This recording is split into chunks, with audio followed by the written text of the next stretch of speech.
Saya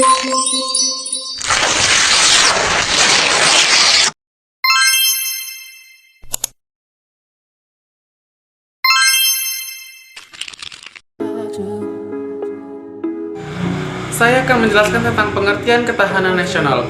Menurut lembaga, ketahanan nasional adalah kondisi dinamis bangsa Indonesia yang berisi keuletan dan ketangguhan dalam menghadapi dan mengatasi segala ancaman, gangguan, hambatan, dan tantangan, baik yang datang dari luar maupun dari dalam negeri, langsung atau tidak langsung. Baiklah, saya Nurfadila akan melanjutkan penjelasan tentang sifat-sifat ketahanan nasional. Sifat-sifat ketahanan nasional ada 6. Yang pertama, menunggang. Artinya sifat antara trigatra atau aspek alamiah dan pancagatra atau aspek sosial. Seluruh aspek sosial dapat dicampur adukan, tetapi integrasi harus dilaksanakan selaras dan serasi. Yang kedua, ada marwah ke dalam, yang artinya arahan kepada diri negara bangsa itu sendiri dan bertujuan untuk mewujudkan sifat dan hakikat nasional. Yang ketiga, ada kewibawaan.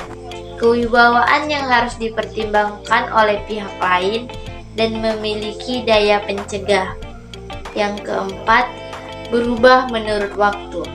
Artinya, suatu bangsa tidak harus menerus tetap, melainkan dapat meningkat dan menurun sesuai kondisi negara itu sendiri. Yang kelima, tidak membenarkan adanya adu kekuasaan dan kekuatan.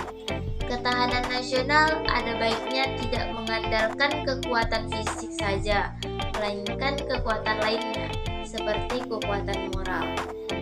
Yang terakhir yaitu percaya kepada kekuatan sendiri. Artinya, ketahanan nasional dapat dikembangkan dengan kekuatan sendiri dan tidak bergantung kepada pihak lain. 5 contoh ketahanan nasional. 1. Berlakunya hukum yang tegas dan adil. Hukum yang tegas dan adil dapat menjaga ketahanan nasional, baik ancaman dalam negeri maupun di luar negeri. 2. Karakter generasi muda yang kuat. Perkembangan perubahan yang terjadi seringkali mempengaruhi generasi muda.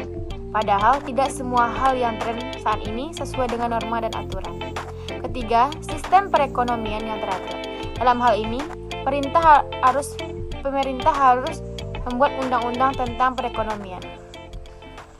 Yang keempat, keamanan lingkungan yang terjaga. Contoh, ketahanan nasional lainnya juga dapat kita temukan adalah keamanan.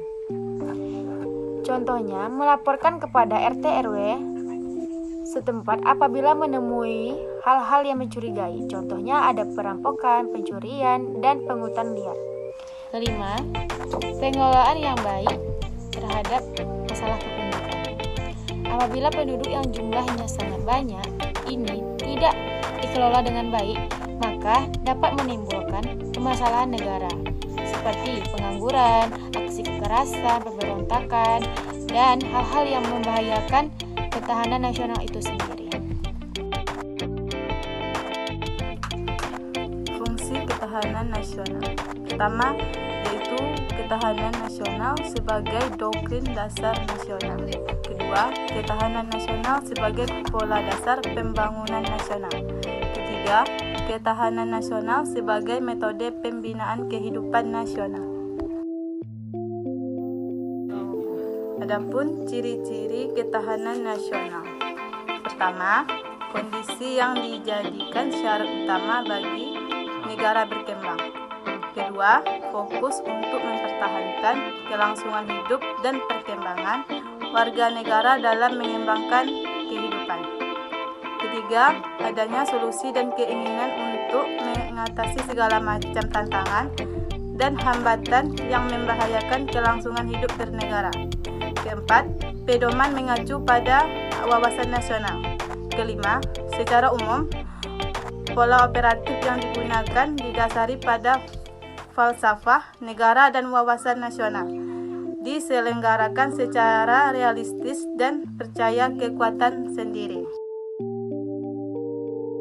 Kesimpulannya adalah Cara paling ampuh karena mencakup banyak landasan seperti Pancasila sebagai landasan ideal, Undang-Undang Dasar 1945 sebagai landasan konstitusional, dan wawasan Nusantara sebagai landasan visional.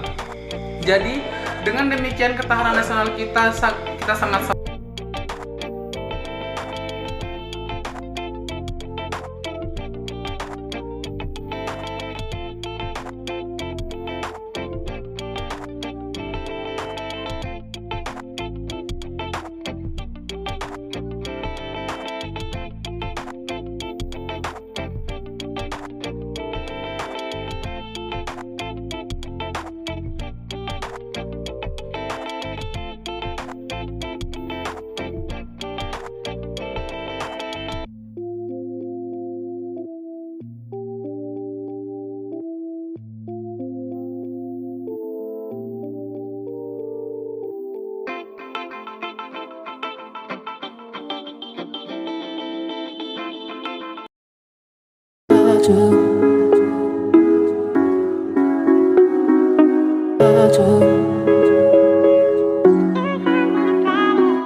I've been thinking about